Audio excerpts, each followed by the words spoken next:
Hello everyone, and welcome to Acts17Apologetics' first YouTube video, aside from the debates, that is. What we've decided to do is to respond to questions that people have been sending us via email, and instead of actually responding to them individually, we're going to respond to them by actually posting videos online. This is going to be supplementary to the text blogs that we already do on answeringmuslims.com. So recently I had a debate with Osama Abdullah on the question of, is the Quran miraculous? In that debate I brought up the concept of scientific miracles. What most Muslims argue when they use the argument from scientific miracles is that the Quran is so miraculous in its scientific statements that it must have been from God, for no man from the 7th century could have known these things. Well, I have to investigate these claims, and the first thing I look at is statements which do not seem to be miraculously accurate, in fact seem to be inaccurate and miraculous only in the sense that someone would actually believe it. In the Quran, chapter 86, verses 6 through 7, we have the statement about sperm coming from a man's backbone and ribs. The statement reads, and I'll read the Arabic first, خُلِقَ مِمَّا إِن دَافِقٍ يَخْرُجُ مِن بَيْنِ الصُّلْبِ وَالتَّرَائِبِ. And the translation of this from Shakir is, he is created from water pouring forth, coming from between the back and the ribs. The Yusuf Ali translation reads, he is created from a drop emitted, proceeding from between the backbone and the ribs.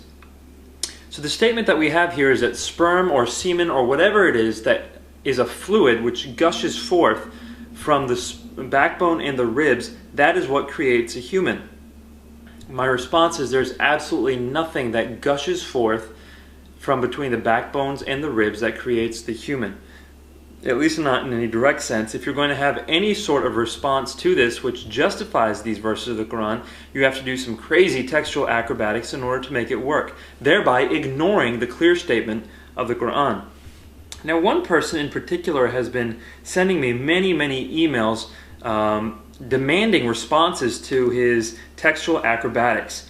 His response to my accusations in this debate was along the following. He says, Tara'ib is plural and Tariba is singular. Tara'ib is feminine and has to be understood to mean the rib area. And he also says that Sulb is masculine and can mean loins or backbone / spinal column.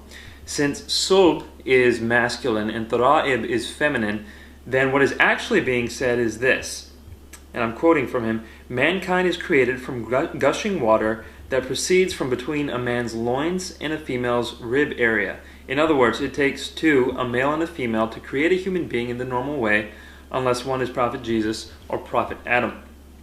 That is the definition provided by this person who has been emailing me. What I have to say is, this is not at all the words of the Quran. What the words of the Quran say, again, I'm going to give Shakir's translation, someone who I trust much more than some random person who's emailing me when it comes to translation of the Quran, is he is created of water pouring forth, coming from between the back and the ribs. Again, Yusuf Ali, he is created from a drop emitted, proceeding from between the backbone and the ribs. So the translation speaks for itself. When people have to do these acrobatics and say, well, this word is masculine and this word is feminine, therefore it means that babies come from a man and a woman, number one, I'd have to say that all you're doing is trying to make something which does not say what you want it to say into something which is an obvious statement, not a scientifically miraculous statement, in order to somewhat defend the Quran.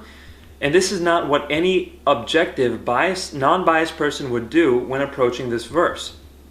A non-biased person would say, what does the verse say? Let it speak for itself. The verse says there is a fluid gushing forth from between a man's ribs and backbone which produces a baby. This is not at all accurate. Secondly, this defense is really trying to circumvent what is being obviously stated. Don't forget verse 6. Verse 6 says, he is created of water pouring forth, or he is created from a drop emitted. So, if we're going to accept the definition presented by this man who has emailed me, he says that it's talking about between a man and a woman. Well, what is the fluid that gushes forth between a man and a woman? There is no fluid that automatically springs forth between a man and a woman. The fluid that springs forth is within an individual person. And that fluid, again, would fit according to the obvious translation that it is within a man's ribs and backbones. And this is just a scientifically inaccurate statement. We have lots of claims from other people trying to defend the statement. Dr. Maurice Bussai tries to defend it by saying that it's actually saying it issued as a result of the conjunction of the sexual area of the man and the sexual area of the woman. Dr. Zakir Naik tries to defend it by saying that in the embryonic stages, the reproductive organs of the male and female, i.e. the testicles and the ovaries, begin their descent near the kidney between the spinal column and the 11th and 12th ribs. And therefore, it's the embryonic stage that God is talking about in the Quran. Jamal Badawi says that there is a fluid gushing and poured forth, which refers to the aorta. And the aorta, of course, supplies the testes and the ovaries, and therefore that is what God is talking about.